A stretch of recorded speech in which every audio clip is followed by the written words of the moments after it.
Boa tarde, governador Helder Barbalho. Prazer, Renato Rovai aqui, Luiz Carlos Azenha e Dri De Lorenzo.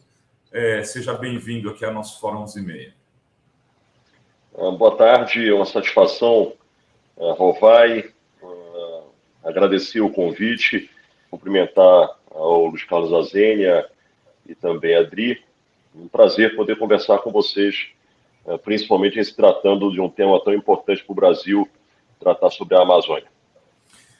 O Azenha fazia uma introdução aqui do tema enquanto o senhor se preparava, e eu também fiz um comentário. Eu vou começar por essa pergunta.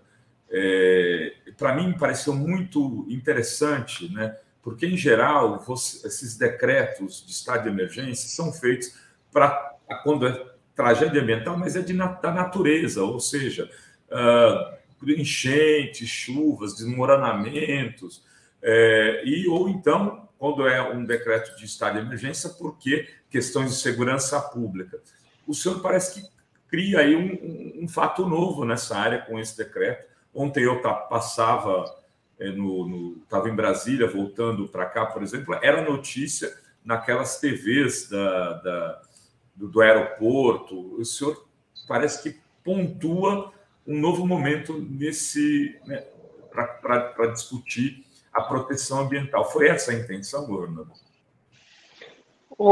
Primeiro, a nossa intenção é, compreendendo da gravidade e da emergência ambiental que nós estamos vivendo, construir condições, seja sob o aspecto político, administrativo, de que o Estado possa ser capaz de atuar com maior desenvoltura, celeridade, agilidade nos territórios do Estado, jurisdição do governo. Lembrando, inclusive, o Azenha, isso, nós temos apenas 25% do território paraense que é de jurisdição do Estado. 75% são de jurisdição da União. O que isso quer dizer para quem está nos assistindo?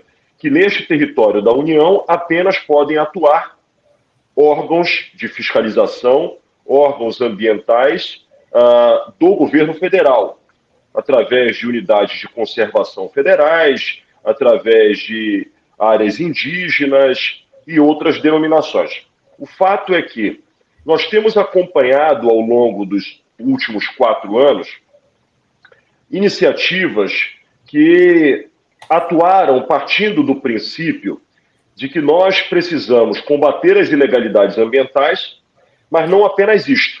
Nós precisamos também construir um modelo de desenvolvimento, de transição da economia de grande emissão de carbono para a economia de baixo carbono.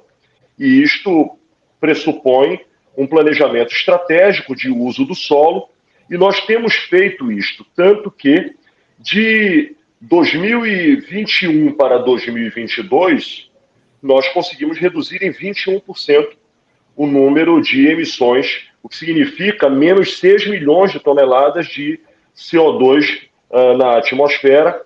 E, mais do que isso, diria eu, nós conseguimos reverter a curva. Nós estávamos num processo continuado ascendente desde 18 para 19, 19 para 20 conseguimos iniciar um processo de contenção, e de 21 para 22 já começa a haver um processo de declínio, um processo decrescente. Mas o fato é que, apesar de toda esta construção que fizemos, e aí vem política de mudanças climáticas, assistência técnica rural para mudar a lógica da extensividade do uso da terra para intensividade, melhorando o manejo, mostrando que é possível produzir tão quanto sem derrubar uma árvore sequer. Política de bioeconomia, estimulando novas atividades, a provocação para o mercado de crédito de carbono e, principalmente, transformar a floresta em pé numa nova commodity.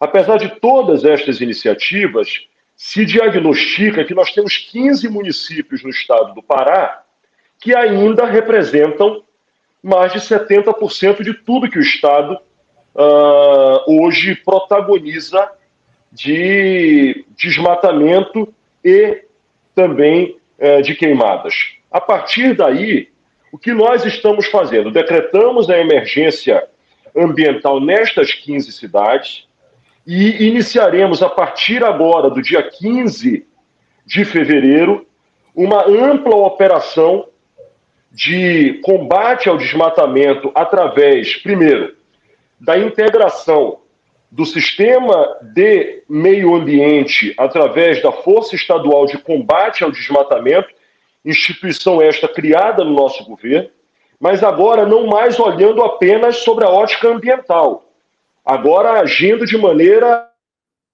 em que os agentes ambientais, temos polícia civil, bombeiros, agindo de maneira efetiva, possamos ter pernas e capacidade de presença de efetivamente combater as ilegalidades. Eu queria apenas destacar, dentro desta estratégia, nós já fizemos 30 operações de combate ao desmatamento através da Força Estadual da Secretaria de Meio Ambiente, chamada Operação Amazônia Viva. Nós estamos, inclusive, nesse momento, na 30ª rodada com três localidades do Estado. Mas nós temos percebido que a estrutura chega, faz o enfrentamento, há uma retração daqueles que promovem a ilegalidade, mas depois que a estrutura, por ser um ciclo, ela retorna à base, novamente, isto reincide. O que é diferente agora? Nós estaremos passando a ter estruturas fixas, bases permanentes nas localidades, e aí destaco a APA Triunfo do Xingu, que representa 30% de todas as emissões do Estado, que é uma reserva estadual, que dialoga com o município de São Félix do Xingu e também com o município de Altamira, que coincidentemente são os dois municípios que mais emitem CO2 em todo o Brasil. Portanto, para que nós possamos ter permanentemente estas ações nas localidades que, lamentavelmente, apesar de todo o esforço, apesar da fiscalização, apesar da porta de saída na política de transição do uso do solo, mas ainda tem muitos que reincidem e insistem nas ilegalidades ambientais, e nós não podemos deixar que isso aconteça. Dri, você tem aquele mapa que eu te passei para a gente mostrar aqui? Porque eu acho que é importante, né? Como tem muita gente que não tem intimidade com o Pará. Então, aí, governador, no mapa o senhor vai ver os municípios em que o senhor declarou emergência, só não está em Breves, que, como o senhor sabe, obviamente, as pessoas talvez não conheçam. Eu conheço, Breves fica lá, fica distante. O Marajó. Fica lá no Marajó. Mas nós decretamos Portel também no Marajó, que o Portel acaba dialogando uma parte dela com o Marajó, mas uma parte forte de Portel dialoga com a Transamazônica.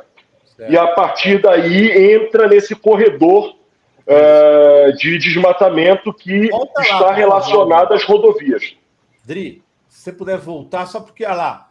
Então, de novo repartimento, você vai ver ali, descendo, vai Altamira, Medicilândia, tudo isso é a Transamazônica, né, governador? Vamos até Jacareacanga. Os nossos grandes problemas estão no eixo Transamazônica, no eixo BR-163 e também no eixo da PA 279, que dialoga com São Félix do Xingu. Agora, o que eu queria perguntar para o senhor, ali na 163, Novo Progresso, é onde morreu, é onde a gente teve os grandes problemas, né? Por isso que eu achei bem interessante a ideia do senhor de colocar 3 bases de helicópteros, não?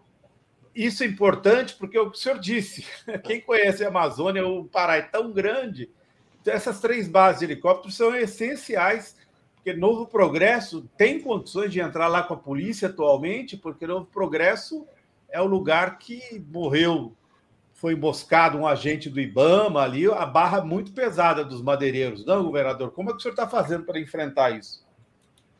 Nós temos claramente uma estratégia, Azênia, que volto a dizer, por um lado, combater a ilegalidade ambiental e, por outra, dar a oportunidade para que as pessoas possam fazer a transição do uso do solo. Nós não temos a insensatez, a insensibilidade de achar que este é um problema criado hoje e que não tem uma origem histórica, inclusive estimulada lá na década de 60, 70, de integrar estas regiões ao desenvolvimento do Brasil. O que precisa apenas compreender é de que, primeiro, aquilo que já está antropizado, aquilo que já foi desmatado, deve ser melhor utilizado para garantir produtividade e, consequentemente, renda e emprego. Na legalidade, é claro. Mas que não precisa mais avançar sobre a floresta. Não precisa desmatar uma árvore sequer. Eu vou dar alguns exemplos para vocês que são bastante simbólicos. O Paraná produz 10 vezes mais do que o Pará, e o Pará tem 3 vezes mais área produtiva do que o Paraná. Portanto, nós podemos fazer diferente. O que eu tenho atuado a partir destas iniciativas nós teremos as bases nestas localidades para que nós possamos combater aqueles que insistem no processo ilegal. E por isso nós estamos com a operação que se inicia agora, no dia 15, inclusive nós teremos toda a atuação e o reforço das forças de segurança, inclusive com apoiamento também das estruturas federais. A intenção é que nós possamos atuar com base em São Félix do Xingu, com base no município de Uruará e com base no município de Novo Progresso. Como você percebe, você tem aqui São Félix do Xingu na PA 279 dialogando com o eixo Altamira. Você tem geograficamente, aqui você vê no mapa, São Félix do Xingu, que é o município que tem o maior rebanho bovino do Brasil e mais emite gás de efeito estufa no Brasil. Aqui embaixo, as margens do Xingu, com o Rio Fresco. E você vê ao lado de São Félix, Tucumã, Orilândia, Água Azul, bem na beirinha do mapa, que é a PA 279. Então, esse é um eixo importante de integração que nós estaremos atuando. Está em São Félix a APA Triunfo do Xingu, que é hoje o maior gargalo de áreas de proteção estadual que tem incidência de crimes ambientais. Nós teremos uma outra base no município de Uruará, porque geograficamente Uruará está exatamente entre Altamira e o início da BR-163 em Rurópolis. Portanto, fazendo o elo entre todas estas cidades que compõem essa região. E lá no extremo sudoeste do estado, já na divisa com o Mato Grosso, o município de Novo Progresso. Particularmente essas cidades têm um desafio que são muitas áreas federais, por isso a importância do diálogo e do trabalho conjunto com o IBAMA, com o ICMBio, com os órgãos de segurança da estrutura federal, para que com isto nós consigamos construir a fiscalização de maneira eficaz com os resultados que nós desejamos. Eu queria insistir de que nós precisamos sempre ter a compreensão de que é força do Estado de um lado, fiscalização de um lado, mas, por outro, nós precisamos ter modelo de desenvolvimento econômico sustentável e social para garantir oportunidades de emprego para as pessoas que moram nessa região. Ia lhe perguntar exatamente a respeito disso, governador, porque esse é um grande debate, né? Inclusive, agora o Lula indo para os Estados Unidos se encontrar com o Biden. O que os Estados Unidos vão dar em troca? Não, mas vão exigir para poder ajudar a financiar. Então, vou que o Brasil se posicione em relação à questão da guerra da Rússia e Ucrânia e faça o Lula, mande armamentos para a Ucrânia para eles poderem enviar algum recurso aqui, como se isso tivesse uma coisa a ver com a outra, né? Como se a questão da Amazônia, por si só, não tem que ser uma questão mundial e global, onde tem que se pensar exatamente nesse desenvolvimento sustentável. O Pará tem empacotado projetos nesse sentido, tem trabalhado em realizações nesse sentido, para que esse homem amazônico, essa mulher amazônica possam conseguir não ter que se envolver em processos de degradação ambiental? Renato, é fundamental que nós possamos consolidar um novo modelo de uso do solo. E aí eu quero colocar algumas questões que são muito relevantes. Primeiro, vocações de atividades que constroem um sistema agroflorestal que preserve e, ao mesmo tempo, se produza. Por exemplo, o cacau. A região da Transamazônica é o maior produtor de cacau do Brasil. O Pará já ultrapassou a Bahia. E o cacau é certamente uma das maiores alternativas de conciliação da produção, da renda, com a preservação do meio ambiente. Um outro ponto que é muito importante, a bioeconomia, e o cacau é um deles, é que nós possamos estimular outras operações de bioeconomia. E, para isso, investimento em ciência, tecnologia e inovação são modos absolutamente fundamentais e estratégicos. E acho que esta é uma das pautas que deve ser dialogado pelo presidente da República com o presidente americano. Que tipo de parceria os Estados Unidos está disposto a apoiar, a financiar? E aí nós não estamos discutindo aqui a autoridade ou a autonomia nacional. Não é isto. Nós queremos que eles financiem aquilo que são pacotes e políticas públicas concebidas pelo governo do Brasil, pelos governos subnacionais. Outro ponto que é muito importante, floresta em pé. Floresta em pé precisa ser monetizada. Floresta em pé precisa se transformar numa nova commodity para o mundo. E aí eu não estou discutindo a utopia, eu estou discutindo o mundo real. Vamos lá.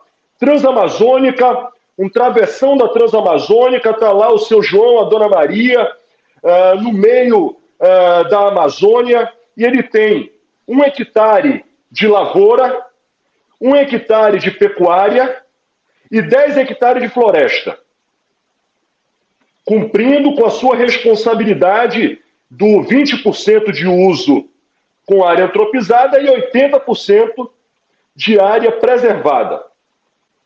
Ele consegue ter renda no 1 hectare de pecuária, ele consegue ter renda no 1 hectare de lavoura e ele não recebe nada pela floresta preservada. Isto gera um conflito social, um conflito inclusive ideológico e, naturalmente, passa a ser uma pressão sobre a floresta. Por isso nós precisamos, no Brasil, criar a regulação do mercado de crédito de carbono. Nós precisamos garantir a precificação da tonelada capturada.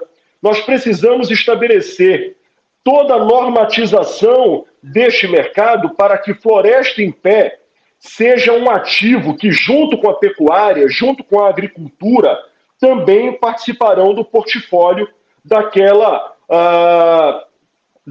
propriedade. E isto fará, inclusive, com que nós tenhamos o próprio produtor rural como um aliado, como um fiscal, porque ele sabe que ele precisa ter a floresta preservada para que ela possa ser rentável. E aí, floresta em pé, floresta viva, significa captura de carbono, significa biodiversidade e, consequentemente, todas as riquezas que essa biodiversidade pode trazer, e aí a gente pode compor um novo modelo, que é transicional, mas que reutiliza o solo da maneira adequada, pensando no hoje, mas, acima de tudo, preparando para o amanhã. Isso é uma fórmula que conceitualmente está consolidada. O que nós precisamos, e esse é o desafio institucional do Brasil e da sociedade como um todo, é dar escala para que estas operações e essas experiências se transformem em realidade e o Brasil possa alavancar-se a protagonista desse novo modelo sustentável e social. Governador, como que o senhor avalia essa volta do Brasil ao protagonismo, né, dessa questão ambiental, né, que começou na COP27, que o senhor esteve junto, inclusive, com o presidente Lula? E uma comparação do que foi esses últimos 4 anos para avançar nessas questões tão importantes.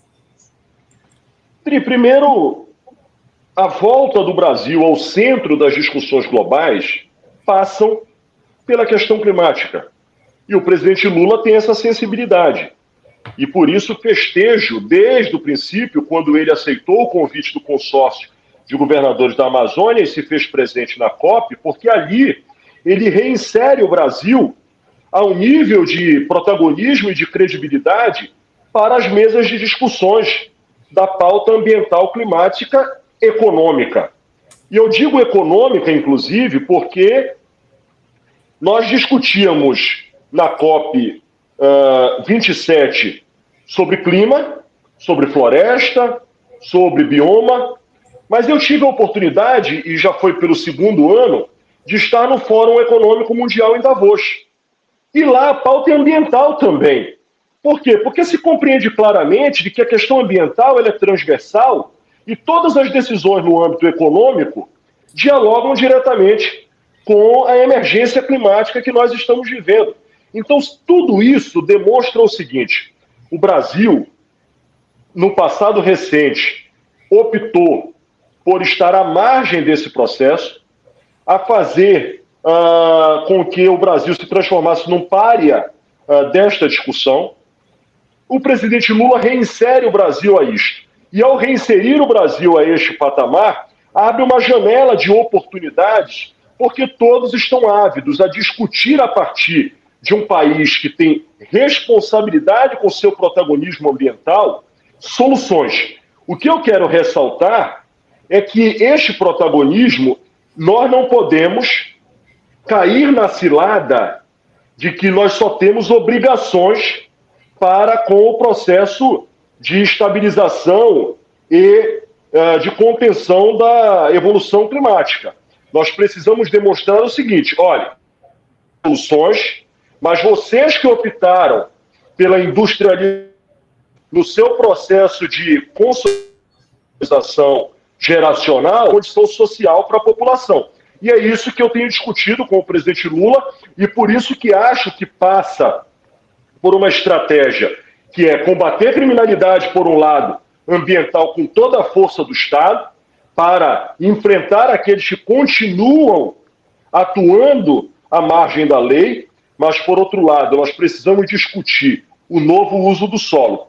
Pressupõe floresta em pé como ativo econômico, floresta em pé como ativo científico, investimentos em tecnologia, pegar os saberes da floresta através dos povos tradicionais para inserir nestas discussões e envelopar um modelo que seja não exclusivo. Nós vamos continuar, excludente, perdão, nós vamos continuar tendo agricultura, nós vamos continuar tendo pecuária, nós vamos continuar sendo protagonistas da produção de alimento, inclusive para a segurança alimentar. Uma pergunta ao governador. Vamos lá.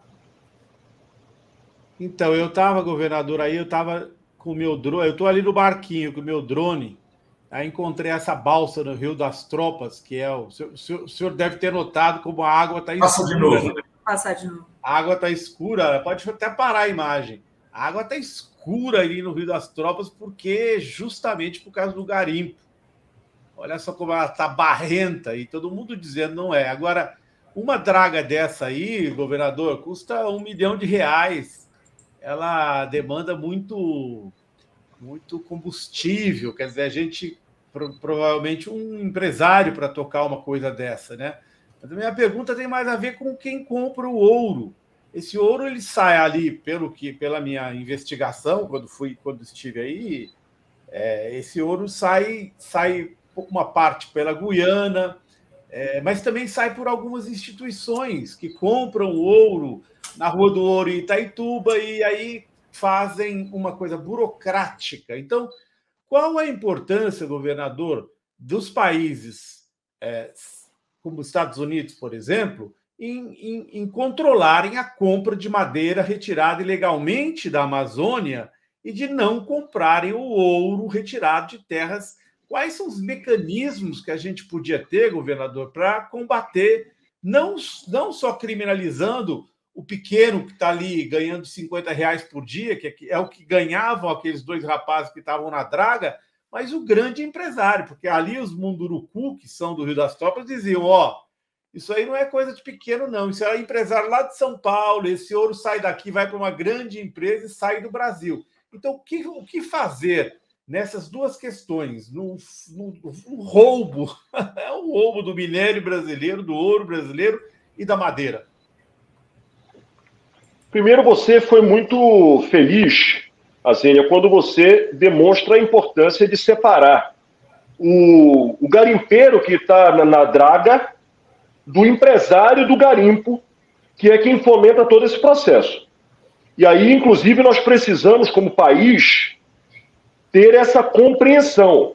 Nós não podemos misturar os atores e não podemos ser insensíveis com o garimpeiro que só sabe fazer isso, que tira disso o sustento da sua família. Inclusive, no dia de hoje, nós publicamos um grupo de trabalho do governo do Pará, com a presença do Ministério Público Estadual, do Ministério Público do Trabalho, dos órgãos de fiscalização e órgãos ambientais federais, das agências, da Agência de Mineração e do Poder Legislativo, para que nós possamos construir uma solução social, uma porta de saída para os trabalhadores que atuam em ilegalidade de extração minerária no estado do Pará, com um prazo de 30 dias para que todos esses atores possam internalizar informações, estratégias e ideias para que nós possamos conceber no território paraense, mas tenho certeza que dialogando com o governo federal,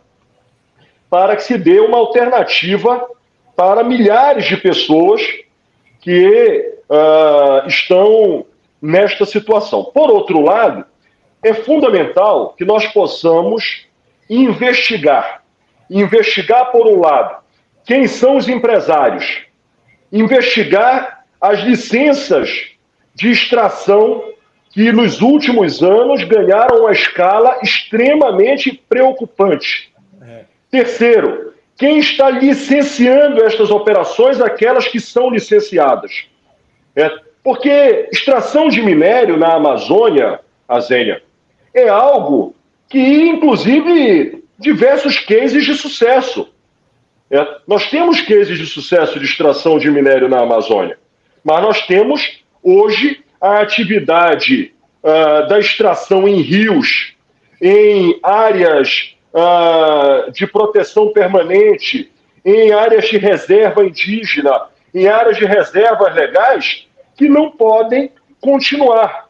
Precisa-se efetivamente agir no combate. Por outro lado, é muito importante que nós consigamos regular o mercado para que haja a rastreabilidade do produto. Vendo rastreabilidade do produto, garantindo com que produtos que sejam rastreáveis possam ter a liberação do mercado, mas na contramão federais, são licenciamentos federais. As áreas que são estaduais, os licenciamentos são municipais. Então é fundamental que haja o cruzamento. E acho que a Agência Nacional de Mineração precisa elevar o sarrafo nessa facilitação que aconteceu nos últimos anos de autorização de exploração. Acho que isso, inclusive, talvez seja o grande dimensionador que permitiu com que a escala pudesse chegar na dimensão que se chegou. Levando em conta que muita gente pega uma autorização de exploração e essa autorização serve para esquentar a ilegalidade feita na exploração em áreas... A terra indígena vem, aí a empresa tem uma autorização de mineração, ele esquenta ali e sai limpo no papel. Então, o papel do governo federal, do governo Lula, da Marina Silva, enfim, eu acho que é o Ministério das Minas e Energia que cuida disso, não? É a agência, na verdade. Criou-se a Agência Nacional de Mineração, que é quem emite. Porque quem emite, Azênia, não é o Ministério. Quem emite a autorização é a Agência Nacional de Mineração. Portanto, precisa-se se criar uma condição de efetivamente a agência cumprir o papel. E a agência, ela é quem permite e ela é quem informa para que os órgãos fiscalizadores possam trazer a possibilidade de autuar neste contexto. Eu queria fazer uma pergunta, assim, porque é o seguinte, governador, o senhor é jovem, a Adri é jovem, mas eu e o Rovai já somos veteranos, né? Então, o senhor tem, assim, o senhor está olhando para o futuro, da visão da própria mídia brasileira. E também aí no consórcio da Amazônia, passou a haver uma integração maior com os vizinhos, que foi diminuída ao longo do governo Bolsonaro, que rompeu relações com a Venezuela e tal, mas me parece, e etc. e tal, com o surgimento de indústrias para agregar valor ao produto amazônida de exportação. Então, eu queria só que o senhor desse um panorama para a gente do que vocês estão pensando, porque o senhor fez uma distinção muito importante. Não dá para desenvolver a Amazônia como se desenvolveu o Paraná. E segundo, hoje, com drone, satélite, na era do jato, não dá para pensar na ocupação territorial da Amazônia, que é aquela coisa da segurança, com a mesma geopolítica do século passado, dos europeus. Não, o maior ativo de imagem, se bem trabalhado, do planeta, que é a floresta amazônica. Nós temos a maior floresta tropical do planeta e temos a maior bacia hidrográfica das maiores do mundo. Nós temos uma condição climática absolutamente extraordinária. Nós estamos falando de uma região que, primeiro, aqui não tem com regularidade as estiagens que se enxergam em outras regiões. Aqui nós não temos uma variação climática, seja de um ponto a outro do território amazônico, que varie 10 graus, para mais ou para menos. Portanto, nós temos uma condição absolutamente extraordinária. O que precisa apenas é fazer do ativo preservação ambiental um ativo econômico, para que nós possamos fazer disso a construção dessa nova concepção de modelo. Nós temos na nossa região uma condição muito heterogênea, porque existem estados da Amazônia Legal, como o Mato Grosso, por exemplo, que é a maior produção de grãos e de proteína animal do Brasil, e que não deve mudar o seu perfil. Mas nós temos estados como o Pará, como o Amazonas, que tem... O Pará tem 70% do seu território ainda de floresta nativa. O Amazonas tem 90 e tantos % do seu território ainda de floresta nativa.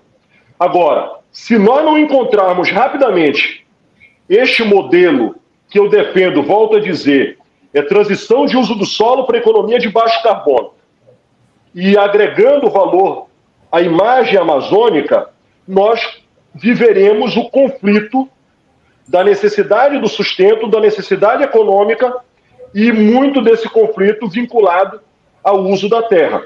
Por isso que nós temos mineração, nós somos a maior província de minério de ferro e de outros minerais do Brasil, um dos maiores do mundo, e o agro.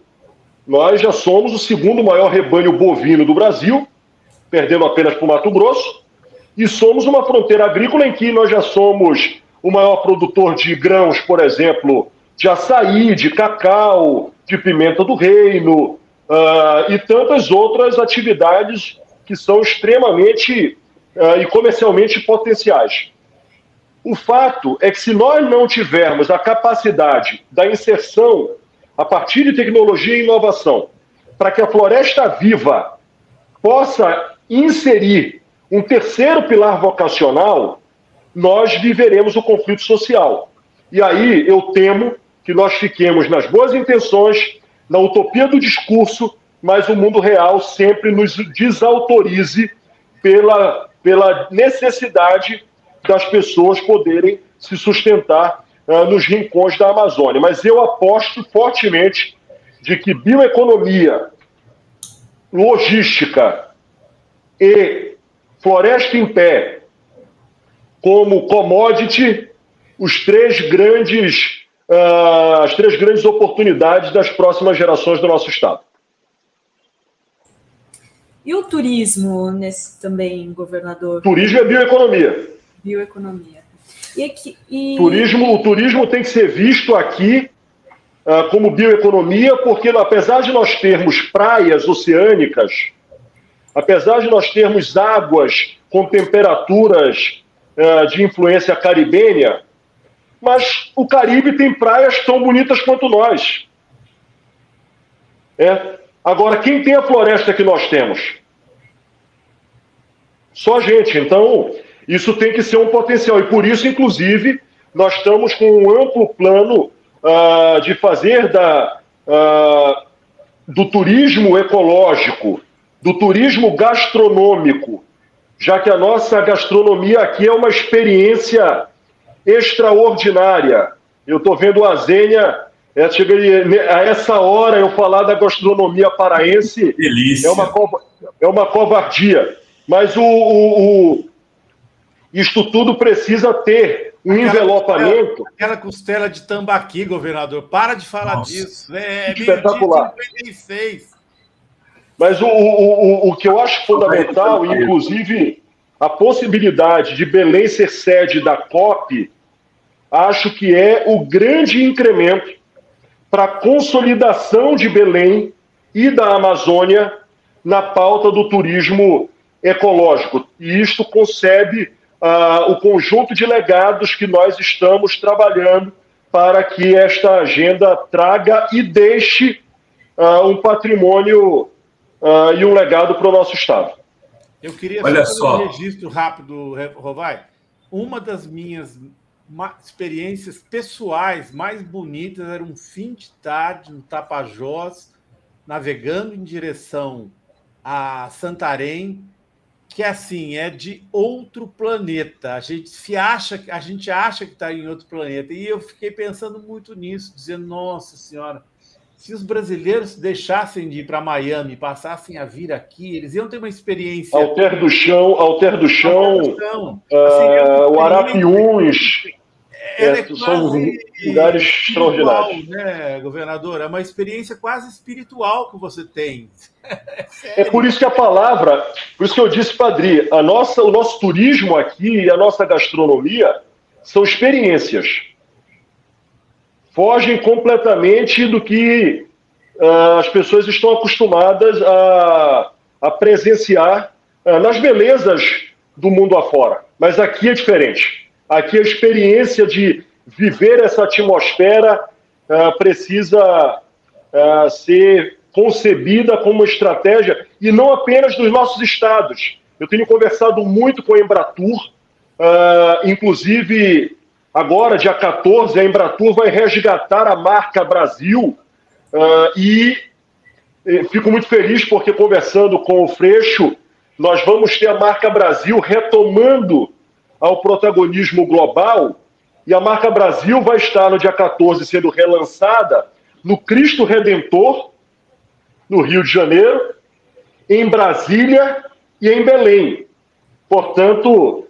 dimensionando a nossa capital já como cidade candidata à sede da COP30, elevada a essa dimensão de divulgação.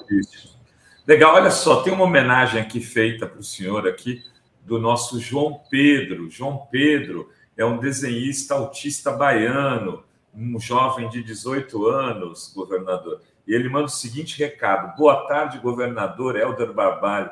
Eu fiz esse desenho digital em homenagem a você, junto com meu amigo presidente Lula. Eu gosto muito de você, governador Helder, e acho que eu quero ser seu amigo. Eu sou um artista autista baiano muito incrível que faz artes para as pessoas do mundo todo, e segue a mensagem de João Pedro, que é longa. Eu vou cortar por aqui. Depois o seu... Faça chegar para mim, por favor, Rovai. Vou fazer. Por favor. Obrigado, João Pedro. Aí tem alguns superchats, né, Dri? E aí a gente passa para o governador falar dos superchats e fazer o encerramento também, porque eu sei que ele teve que adiantar, porque ele tem outro compromisso. O José René, muito boa essa entrevista com o governador, parabéns, Revista Fórum. Miriam Resistência também, parabéns, governador, já passamos há décadas a fase de debate sobre emergência climática, é hora de ações efetivas de prática. Deixa eu ver aqui, o Rony pergunta: governador, me convidaram para uma celebração esquerdista em Canaã dos Carajás. Eu fiquei com muito receio de comparecer por questões de segurança. Como anda a situação dos golpistas armados por lá? O senhor garante? E ele também manda aqui um abração ao canal mais carismático e competente da mídia progressista, um abração à nossa militância, saudações ao ilustre governador. Ele diz ainda, mal acostumado, não estava preparado para o Azenha, um abraço também. Olavo Filho, lembrando que Altamira foi construída Belo Monte. Deixa eu ver, César Martins sugere a volta do Fórum Social Mundial e Regionais e o estado ideal é o Pará, o que acham? Ela esteve em 2009 lá, eu estive, Dre esteve, né? Exatamente. E tem a Áurea perguntando se o senhor fez BO contra a Damares, contra aquelas mentiras das crianças levadas na ilha de Marajó, né? Aquela absurdo. São essas. É isso. Governador. Bem, primeiro, venham visitar o Pará. Nós aqui temos, primeiro, a estabilidade institucional muito clara, muito definida, e respeitamos a democracia, e temos na democracia pressuposto isso ao Fórum por poder ter tido esse convite. Para mim é uma alegria imensa poder ter conversado com vocês. E o desafio, eu tenho consciência de que nós estamos num momento decisivo de virada de chave. Acho que aquilo que se deve fazer, todos já sabem, aquilo que se deve fazer e a emergência, todos reconhecem. Acho que o Brasil precisa se mobilizar agora para garantir com que efetivamente as coisas aconteçam.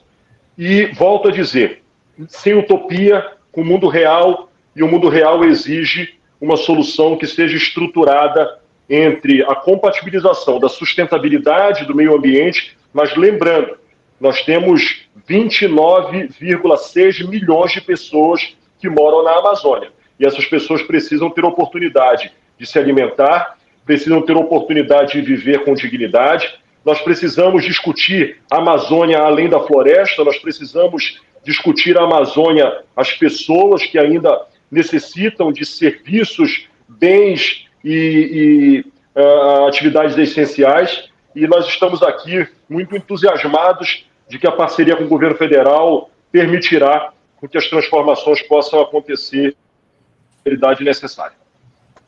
Muito bem, muito obrigado, governador. Um abraço para todo o povo do Pará, né? Quem sabe em breve aí, gente, antes da COP apareça por aí.